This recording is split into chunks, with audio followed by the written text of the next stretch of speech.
Well,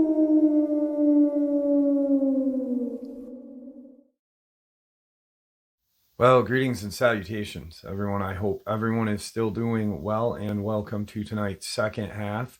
Before we jump into it, a couple quick links. As many of you know, I rely on Patreon, PayPal, channel membership, and the merch to help the channel to continue to grow and go. Links to Patreon, PayPal, and channel membership is in the description below. Merch displayed directly under the video. Also, Dogman Frightening Encounters, Volume 1 through 3, the audiobook versions. They were written and researched by Tom Lyons, narrated and produced by me, Jeff Nadolny. Those audiobooks are available on Audible, Amazon, and iTunes, links to which are also in the description as well. And finally, last but definitely not least, if you'd really like to help support this channel to continue to grow and go, simply subscribe. It does not cost a cent. Click the like button, takes half a second.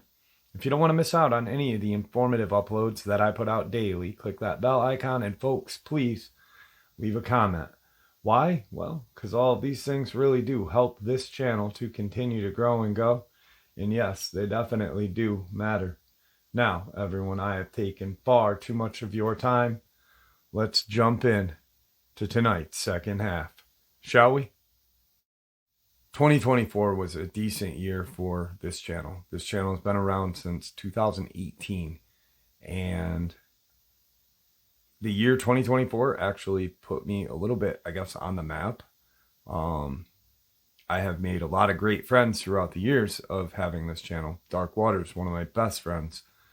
But to be recognized by Stephen Quayle, and this video is the video that he found and watched and put it on his webpage.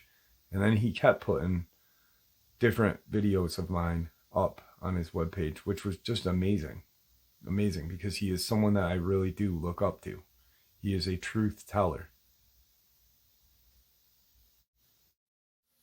Alright guys, so the encounters that you are going to hear today are 4 months of burner calls and encrypted emails via PrivNote between me and a gentleman, former Army, about information that went down in Alaska around 2012, November of 2012. Exact date doesn't really matter, but I have it. Now, the information that he has shared with me has been, 4 months here and there. And he started everything off with this Dogman experience, and then some other information that he had found out during his time on Fort Wainwright in Alaska. Now, we have talked about Nephilim and giants for years. The Kandahar giant, giants in Canada, giants in Northern America. Well, in 1944, a military geological unit discovered a Nephilim in the Arctic National Wildlife Refuge. And apparently, after the discovery of this creature, it was marked for destruction, and a Mark 65 bomb was dropped on its location. Apparently, it was living in a cave system in the Arctic National Wildlife Refuge. Shortly thereafter, a team of Army Airborne Division went in there, Mountain Airborne Division went in there and discovered the large carcass of a 17-foot giant slash Nephilim. That's all the information he has on that. That was some digging and some information he acquired. His MOS, he was a 56M, which is a religious affairs specialist. And he has seen combat. He is with the 11th Airborne Division, or was with the 11th Airborne Division, stationed right out of Fort Wainwright, Alaska. And his MOS is basically he helps with the chaplains day to day, but he's also counterintelligence, and during the Iraqi and Afghan wars, he was also counterintelligence in that division as well, being a religious affairs specialist. Kind of like a theologian, I guess. Now, the little bit of information he gathered about that 1944 incident was there was a military geology unit in Alaska. They were doing soil samples and testing to see what kind of damage certain bombs could do in the cold environments. Germany had just kind of crossed over into Soviet Union, and a lot of the fighting was at that time in cold or snowy regions. Well, being that Alaska is our freezer, why not experiment on stuff up there? Lack of inhabitants and stuff. So apparently this unit was up there taking soil samples and testing certain equipment. One or two of the unit members were taken at night at some point, and then there was a small gun battle via our troops with the guns shooting at this giant slash Nephilim. And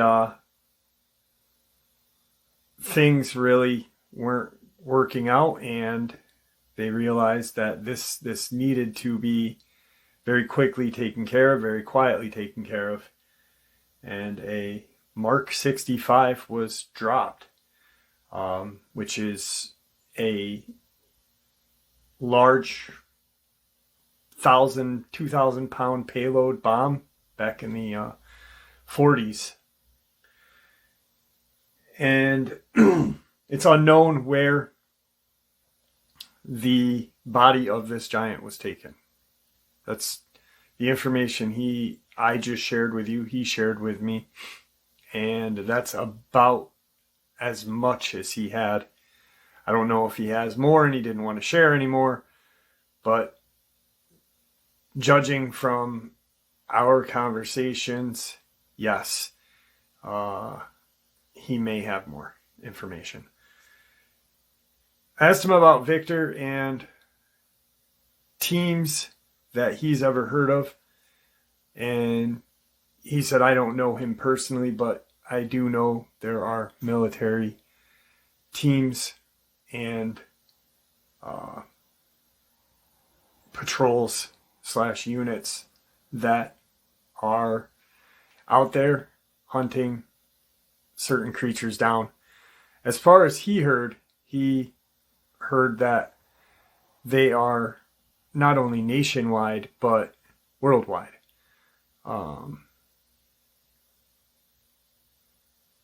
But when and if something is spotted, like such something was spotted in Kandahar, a team would go in and take it out, bring it back, and such jinns. But this is all just information that he shared with me. Now, his Dogman experience all started in late October of 2012 out of Fort Wainwright, the United States Army Northern Warfare Training Center. There had been a small team, a team of 4, that had gone out to the gates of the Arctic National Park, and they had beings that it's part of the 11th Airborne Division. They had parachuted in. This isn't a place that you can just drive in. It's you hike in, or you drop in, or if you can, land a bush plane. So this team of 4 was supposed to report back in 3 or 4 days. They never did. Now, being that he is a specialist, just because the first 2 words are religious affairs specialist, he's a military specialist. He's trained in, he's an 11th Airborne Division. He's a trained killer.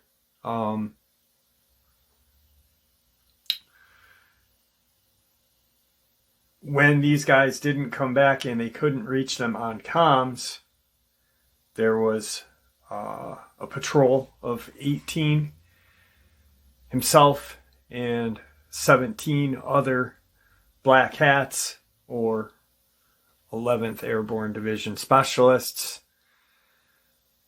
flown in via bush planes to and dropped in to this gates of the Arctic National Park. Now, when they all landed and started to look for these 4 missing soldiers, it was early afternoon, and climate was rather chilly. Obviously, you're in northern Alaska.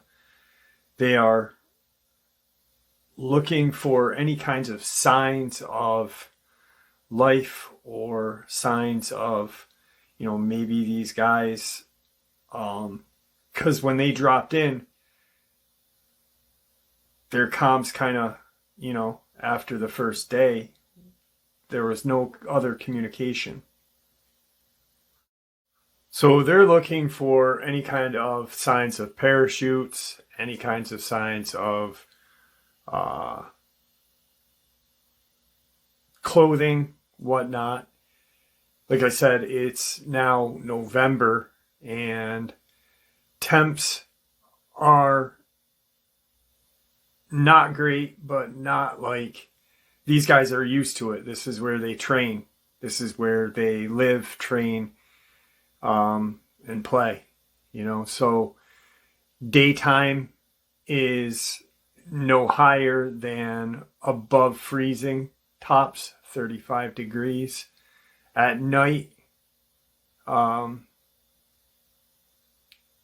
during this time, he remembers vaguely that it was in the minus. They were only going to be set to be there for 2 days because of the weather that would be rolling in.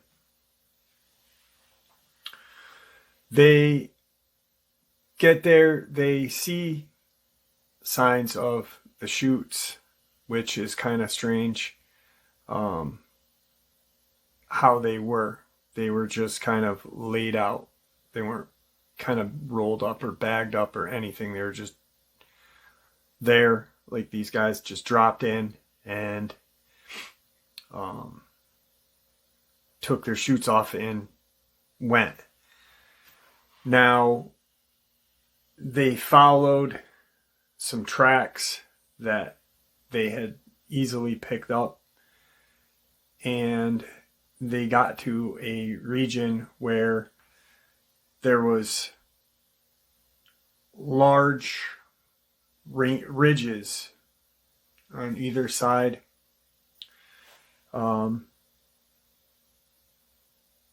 It's very, very cold at this point when they got to this portion of the land, because it was like a wind tunnel. You know, where they dropped in, it was more open, and when they got to this area where they followed these tracks, even though there were trees, but still it was more or less kind of like a wind tunnel. They set up a quick base camp, and they kind of start to patrol and look for these 4 missing men. They do not find any other tracks except the tracks that led them to this area. They start to notice some wildlife carcasses up on this kind of smaller ridge. Bones, frozen, just frozen meat, and quite a bit of it, which they thought, this isn't that weird. There are bear up here, obviously. So, let's be on point. Let's be careful.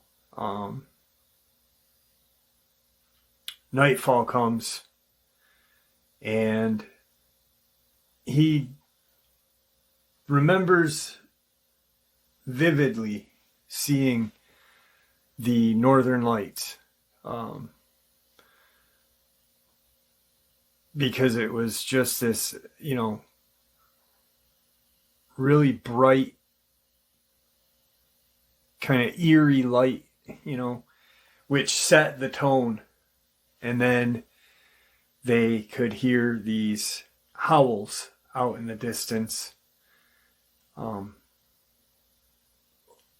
closer to where those carcasses were, the animal carcasses. But they could tell that they were moving, and they really couldn't tell if they were moving towards them or if they were going, more north of where they were. Well, the howling stops, and they very lightly sleep that night with the cold, with the excitement, and, just they want to find these guys. They obviously at this point do believe it's going to be, not a rescue mission, but a retrieval mission, unfortunately. And that's exactly what it was. Morning comes, and they start to notice some tracks had been through and around their camp. It's a very large canine, but yet human-like prints. Very long canine prints. He said if you took your dog's paw and you put it in the snow and you pulled back on it maybe an inch or two, kind of like that, what that would look like. And they're like, what the hell is... Did you guys hear anything? I didn't hear anything. We heard those howls. These are too big to be wolves. Okay, well, let's find out where our guys are. So they start patrolling and not patrolling, but they're looking, and now they're in the woods.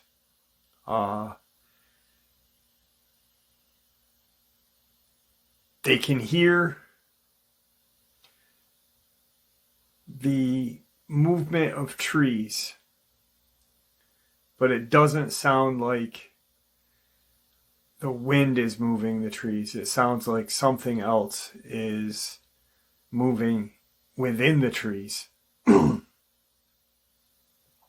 And at one point, one of the guys sees one of these dogmen, and it is kind of propped up about 20 feet in a tree, staring down at him.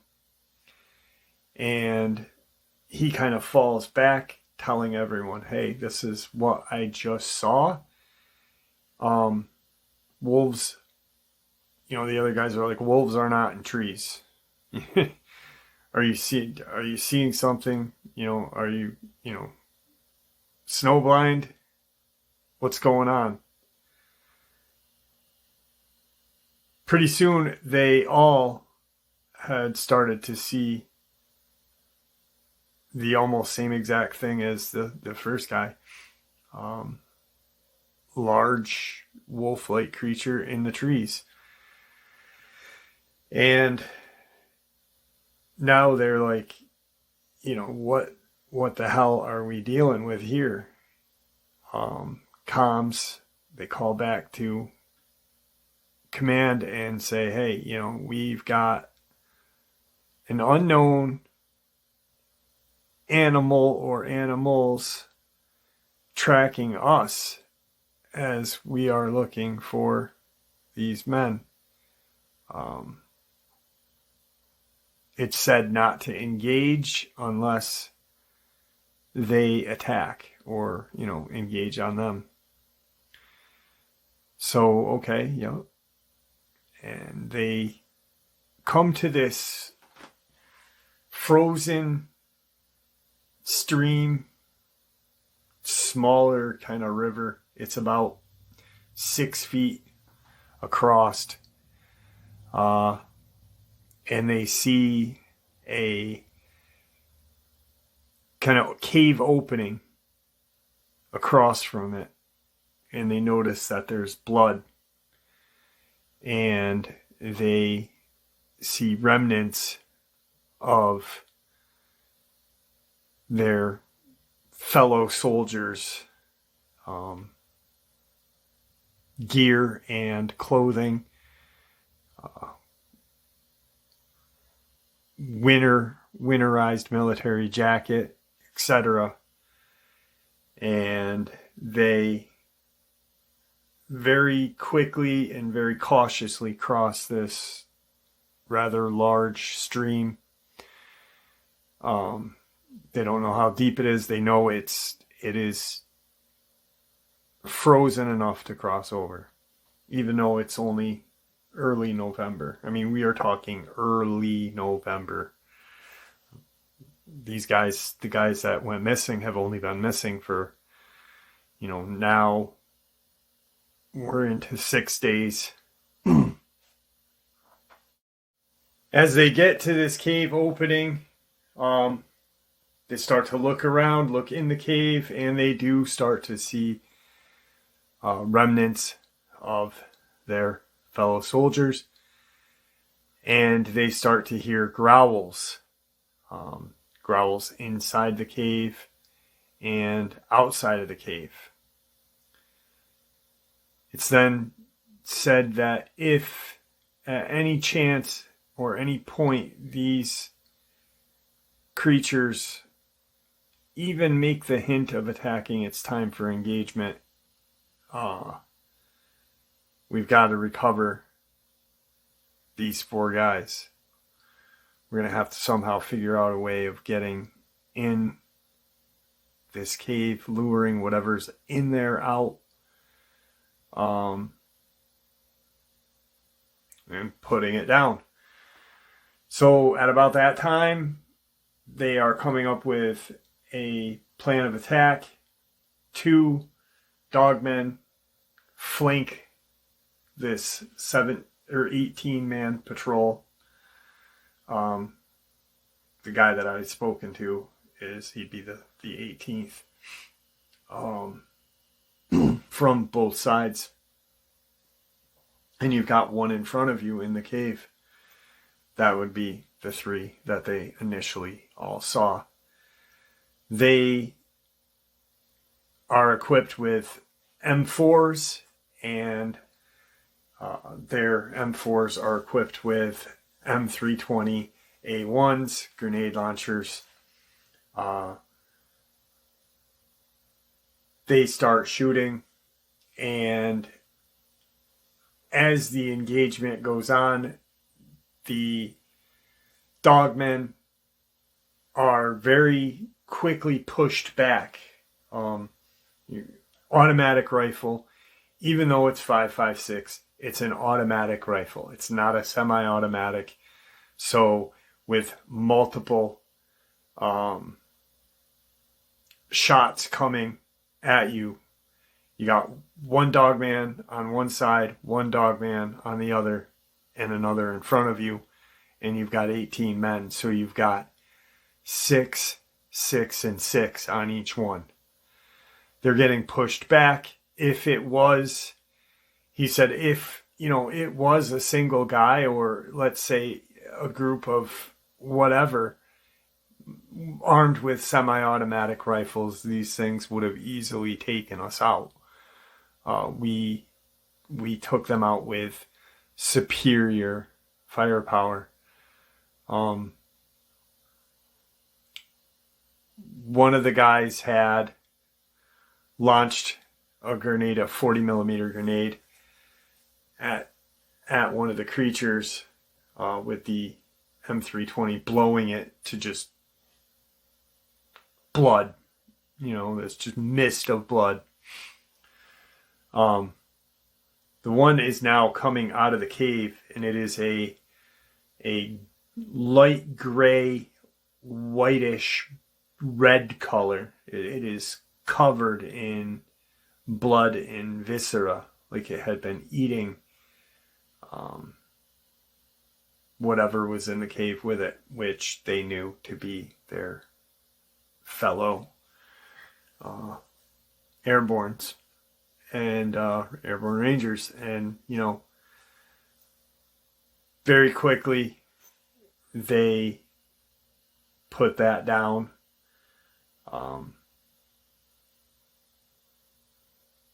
They call command and say, hey, this is what just occurred. We have put these things down. One's completely blown to pieces.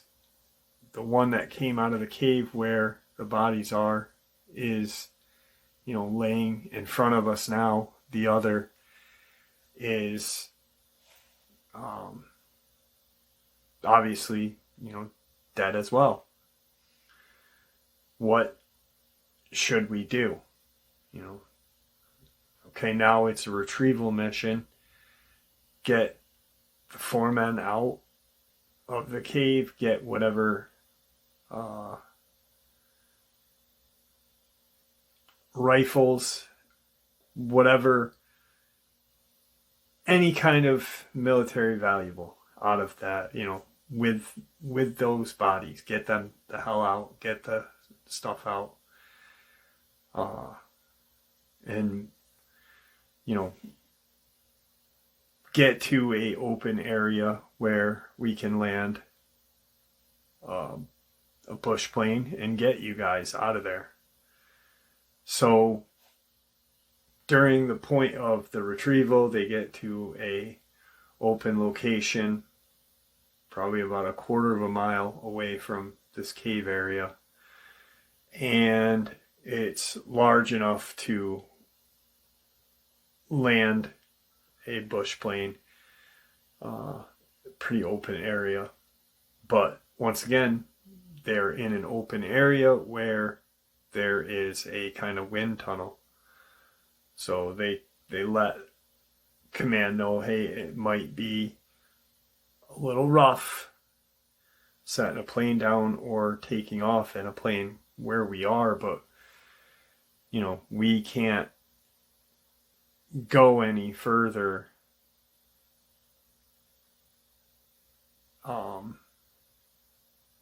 It would be almost, you know, impossible without leaving these 4 men behind. So while on comms with command, okay, we will figure this out.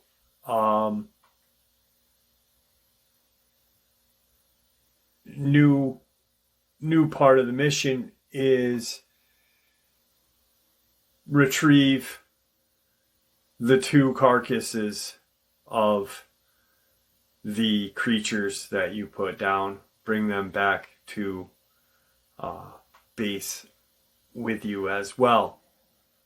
It's pertinent that you do. And go into the cave and see if there's anything in the cave and blow the cave. So go in it, look around. If there's anything of any kind of whatever, retrieve it and then blow it up. No questions asked. That's what they do. And it takes 4 of these guys who train in this, you know, environment daily for, you know, years to haul these monsters out of there.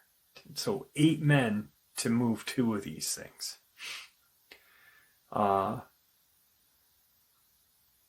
They get them positioned, and they notice that as they're lugging them, there's a filthy stink, and it's staying on the guys who have touched it, you know, touched these bodies, and it's just very, very bad smell of, you know, rot and disgust. It's making a few of the guys sick as they're moving these things. So it's told, you know, stay there. We're not picking you up in a bush plane. Beings that there is 18 of you on top of 4 bodies, and now 2 of these things that weigh somewhere between 400 and 500 pounds. We're sending in 2 UH-60M Blackhawks to get you.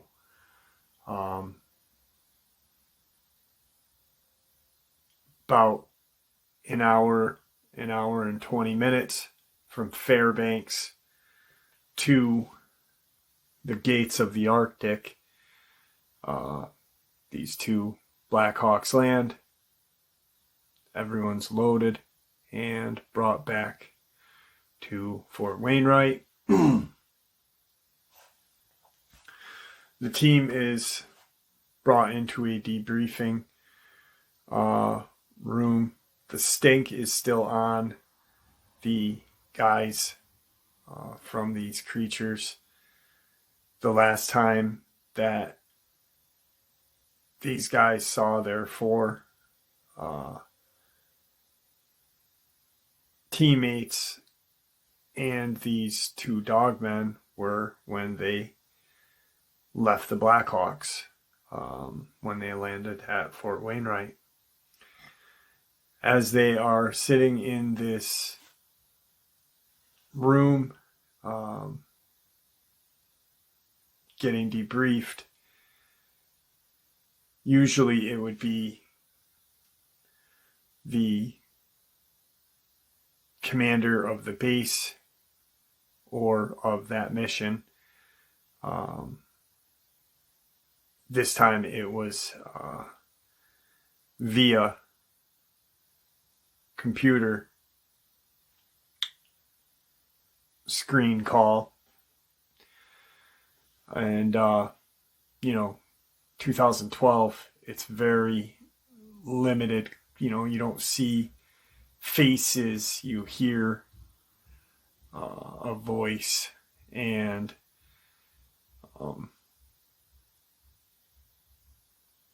everything's just transmitted via the phone line and computer. So it's pretty much, are there any questions of what these things were? What were these things? What they are is classified. What they are is a military asset gone wrong. Weapon of war. You're not allowed to speak of these things, speak of this mission ever. Nor are you in trouble for putting down an asset. You were following orders. But because these things are a weapon of war and classified, you are not to speak about them. Which that brings in what Victor told us 4 years ago. And at the end of this debriefing, everybody is, told what to say, what not to say, and dismissed. None of the 18 guys talk about what they see, what they did. Nothing. It's quietly forgotten about. But during that time is when he starts to, being that his MOS is what it is, he has certain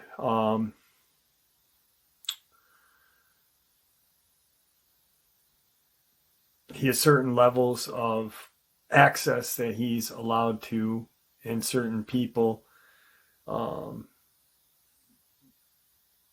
it's certain things he can access. So he starts to figure out, what the hell are these things? What are these things, used for? And he eventually discovers about the tagging and usage of these creatures, transponders, etc. Also is during this point of his career is when he discovers a military cover-up in 1944 in the Arctic National Wildlife Refuge, which is, bordering Canada, hundreds of miles east of where they just were. And that's when he discovers, and starts to read about this information, classified information. And he has sat on this information since, this was November of 12. He didn't find out about the incident in 44 until 2013. So 10 plus years now. And with everything that's going on nowadays, he really believes that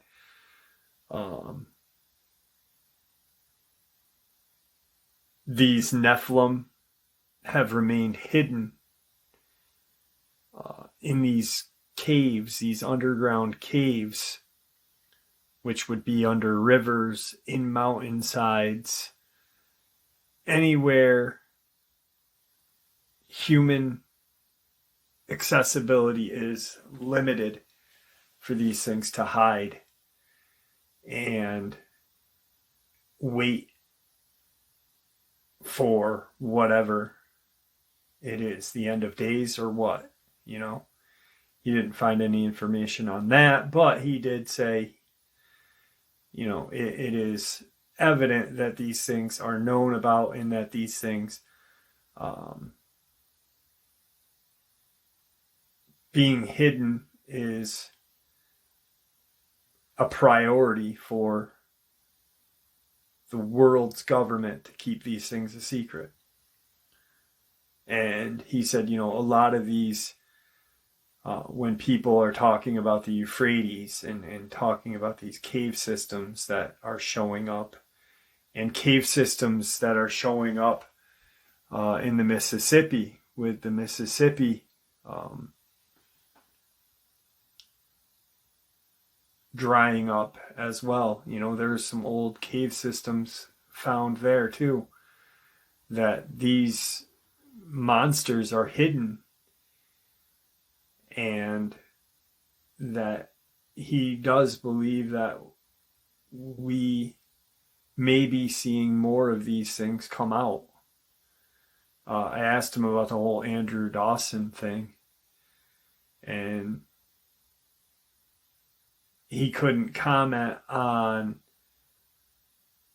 who or what was responsible for that disappearance, but he said the reason why there is that facility built on that mountain is for the reason of hiding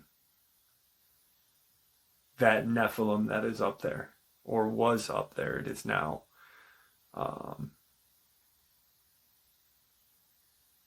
been taken out. That's what Andrew caught that one day where he thought he saw a UFO. That was some sort of device designed to quietly eradicate it. So, I don't know, but 4 months of conversations and between a burner cell phone and an encrypted email priv note, the information that I just shared with you is, you know, the thing that caught me the most was not his experience, not his Dogman experience, but this whole thing in 44. And one of these creatures, Nephilim creatures, attacking, you know, this military geology unit as they are testing soil samples, frozen tundra soil samples for possible use of best weapons in World War II. It's crazy. And it's crazy that our government has known about these things for that long, probably even longer. It just makes you think how long. Because our country is fairly new compared to the rest of the world. But, you know, how long into the country's existence before we found out about these things existing, you know, that's scary in itself. Well, there you have it, folks. I do hope you all enjoyed this second half as much as I enjoyed sharing it with you, and I'd like to thank you all for supporting this channel. It is your support that keeps this channel growing and going, and what gives us all a place and a chance to share our experiences and theories judgment-free. Everyone is simply treated with the respect we deserve. Please stay safe, happy, healthy, and ever vigilant, keeping an eye on our children, pets, family, and friends. These creatures are real. They are out there and dangerous. Share this information with those you love and care about, and it may just help save their lives someday. Until next time, never stop asking questions, never stop searching for the truth, and God bless you all.